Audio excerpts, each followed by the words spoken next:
और आधी रात। इंसान तो क्या, शायद प्रेत भी उस अंधेरे में आगे बढ़ने से घबराएंगे, पर ये क्या?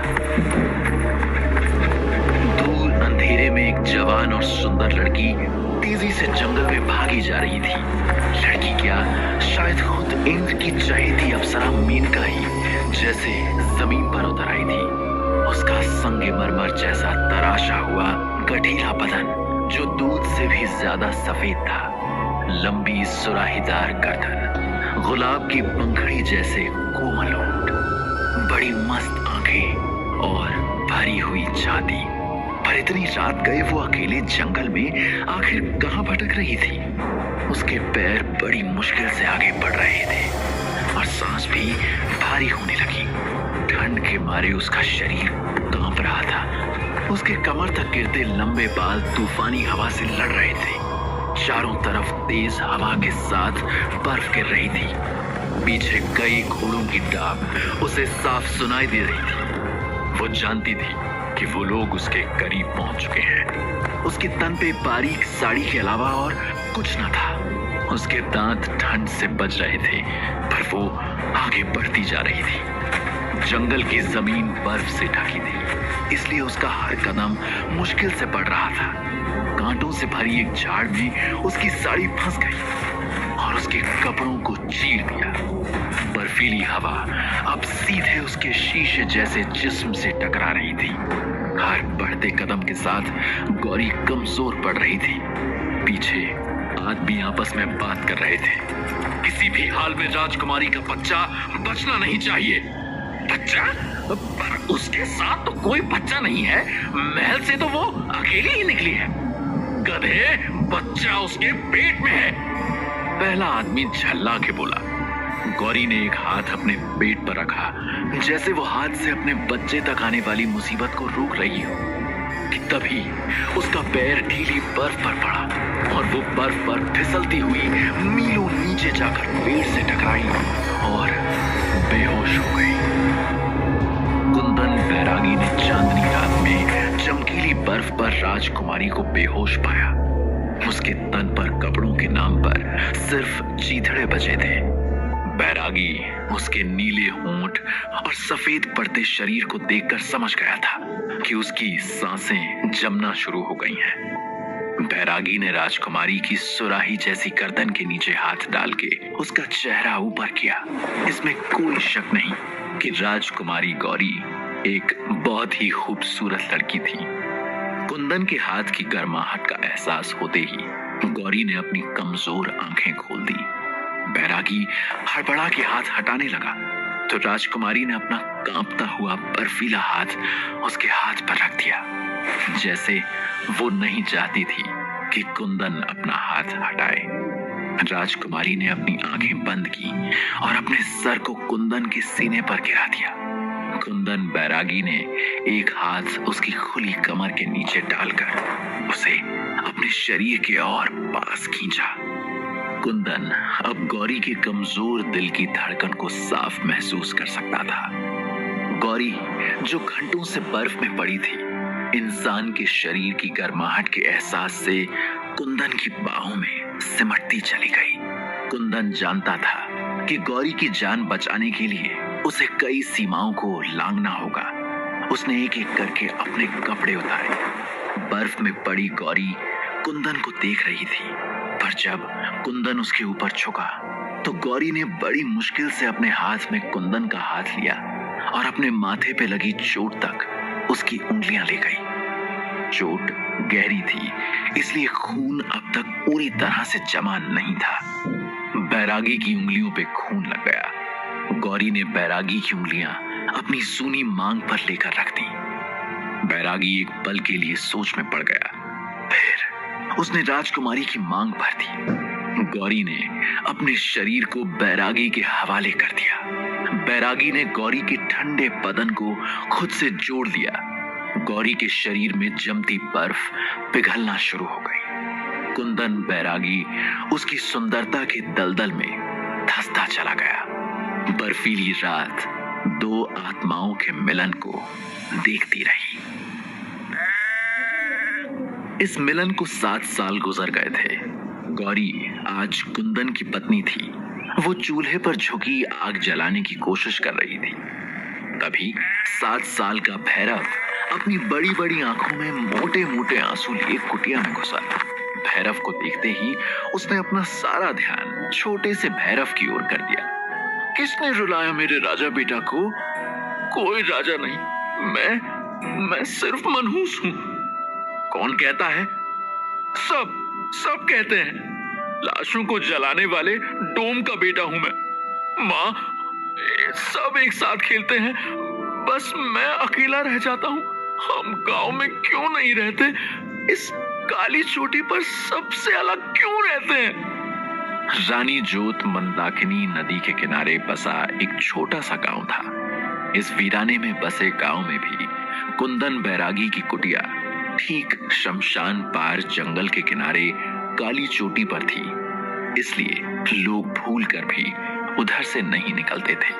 पर गौरी अपने बेटे को ये सब नहीं बताना चाहती थी। उसने प्यार से भैरव के सर पर हाथ फेरा। क्योंकि तुम सबसे अलग हो भैरव। तुम्हारा जन्म एक बहुत बड़े मकसद को पूरा करने के लिए हुआ है। देखना, तुम एक दिन इस दुनिया पर राज करोगे। एक रात भैरव की आंख खुली तो उसने देखा कि कुंदन बैरागी उसकी माँ गौरी का हाथ कस के पकड़े हैं और आग में चाकू दबाकर उसकी माँ के हाथ पर रख देता है। उसकी माँ दर्द से चीख पड़ती है। छोटा सा भैरव हैरान था, क्योंकि आज से पहले उसने बैरागी को कभी भी अपनी माँ के साथ बुरा बर्ताव करते नहीं देखा था। भैरव दौड़ के अपने नन्हे हाथों से कुंदन पर हमला करता है। छोड़ो मेरी माँ को! भैरव भाग के गौरी से लिपट गया। बैरागी गुस्से से बौखलाया हुआ कमरे से बाहर चला गया। गौरी ने भैरव को गले से लगा लिया और कई बार उसकी भोली सी सूरत को चूमा। वो बार बार दरवाजे की तरफ देख रही थी, जैसे उसे डर था कि कोई आ न जाए। वो डरी आवाज में बार बार बस एक ही बात दोहराती, जो बाबा कहेंगे वही करना, उनकी सारी बात मानना, उन्हें नाराज नहीं करना, समझे भैरव? भैरव ने अपना सर तो हाँ में हिलाया, पर उसे कुछ समझ नहीं आया था। वो माँ की गोद में ही सो गया। दूसरे दिन जब उठा तो उसकी माँ कहीं भी नहीं थी। उसने पूरी काली चोटी ढूंढ ली। भैरव ने थक हार के जब कुंदन से पूछा तो उसे टका सा जवाब मिला, मर गई तेरी माँ। भैरव ने कुंदन से फिर कभी कोई सवाल नहीं पूछा। भैरव धीरे धीरे वो रात भी भूल गया। उसे याद रही तो माँ की ये बात, जो बाबा कहेंगे वही करना। लेकिन उसकी मासूम मन में ये शक बैठ गया कि उसकी माँ मरी नहीं, बल्कि उसके बाबा ने ही गुस्से में उसे मार दिया है।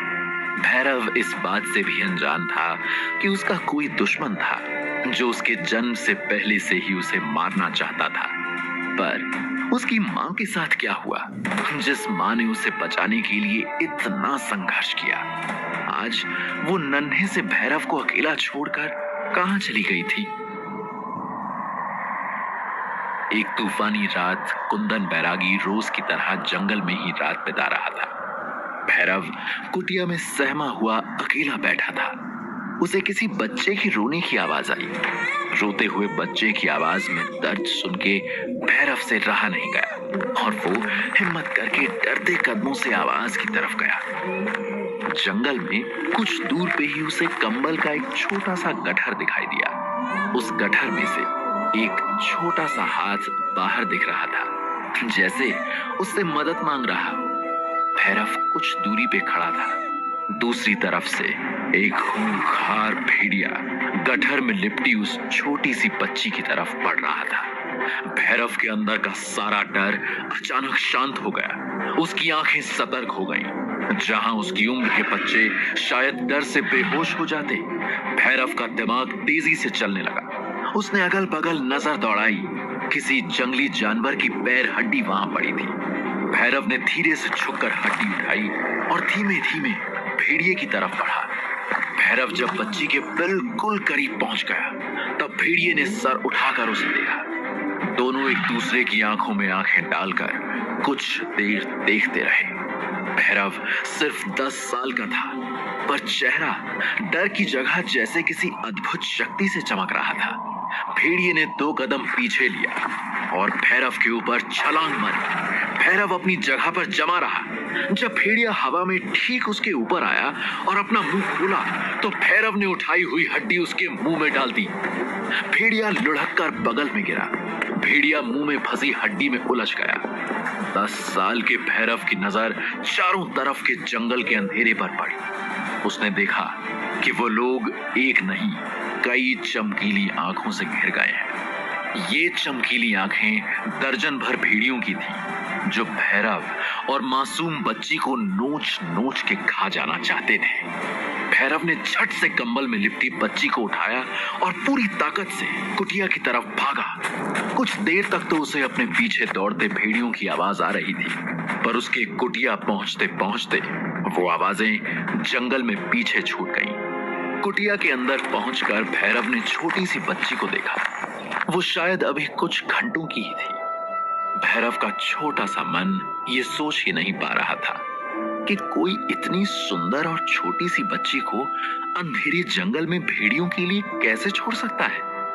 उसे समाज पर गुस्सा आया, वही समाज जो उसे मनहूस और छोटी सी बच्ची को बोझ समझता है। भैरव ने उस रोती हुई बच्ची को गले से लगा लिया। उसने ये फैसला कर लिया था कि वो इस बेसहारा बच्ची का सहारा बनेगा। भैरव ने उसका नाम अपने भोले की सवारी के नाम पर नंदी रखा। भैरव के बाबा कुंदन बैरागी को उनके घर में होने न होने से कोई फर्क नहीं पड़ता था। न भैरव और नंदी उसे अपने होने का एहसास दिलाते।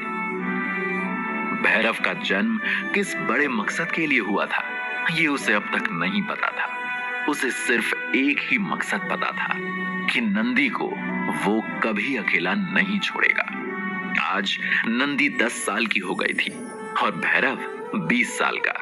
शाम को जब भैरव नंदी को गांव के स्कूल से लेने जाता तो रास्ते भर में नंदी उसे पूरे गांव की खबर दे देती। भाइयों, पता है आज सरिता ताई की आरती चाची से भयंकर लड़ाई हुई और घुंघरू है ना, उसके बाबा आज शहर से उसके लिए 3 तरह की मिठाई और काले मोती की माला लाए। धक्के की बकरी ने 3 बच्चे दिए हैं और वो अपनी मुन्नी दादी है ना, उनके दांत नकली हैं। रात को कटोरे में ढक के रखती हैं। भैरव उसकी सारी बातें ऐसे सुनता जैसे वो दुनिया की सबसे जरूरी बातें हों। आज भी जब रोज की तरह भैरव नंदी को लेने गांव के लिए निकला तो काली चोटी से उतरते वक्त उसे ऐसा लगा कि पेड़ के पीछे से कोई उसे देख रहा है। भैरव के पूरे शरीर में एक अजीब सी बेचैनी हुई।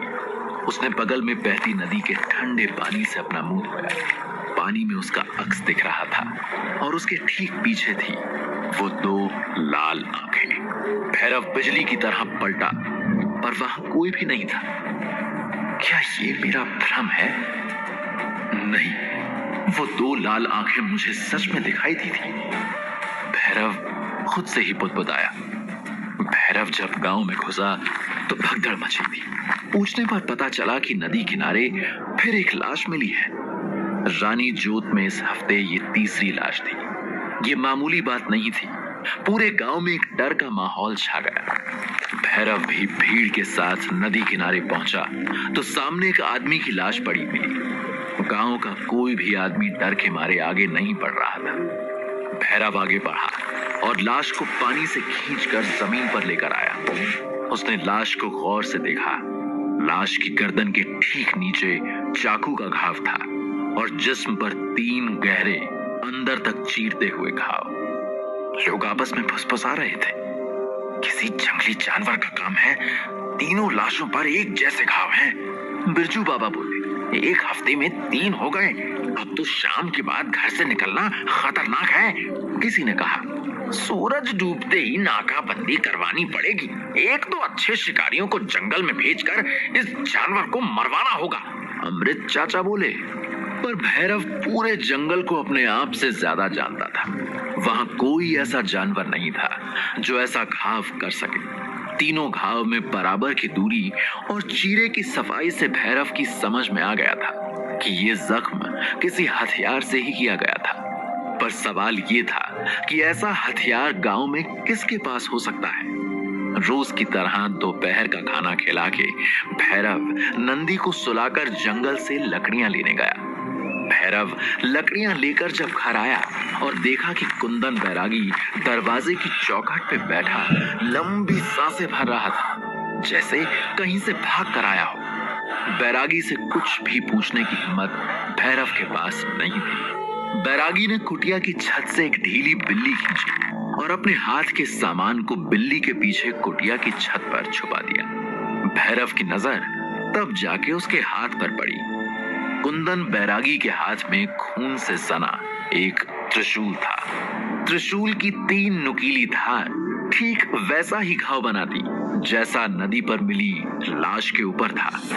क्या गांव में हो रही हत्या का जिम्मेदार कुंदन था? तभी भैरव ने देखा कि कुंदन के हाथ और सीने पे ताजे खून के निशान थे। उसे अचानक नंदी याद आई। भैरव के हाथ से लकड़ियां छूट गई। वो भागता हुआ कुटिया के अंदर पहुंचा तो देखा दीवार पर खून की छींटें थीं और खून से लथपथ नंदी अपने बिस्तर पर पड़ी थी। क्या कुंदन ने ही नंदी को मार दिया? राजकुमारी गौरी की जिंदगी का क्या राज था और क्या है भैरव की जिंदगी का सच? जानने के लिए सुनते रहिए।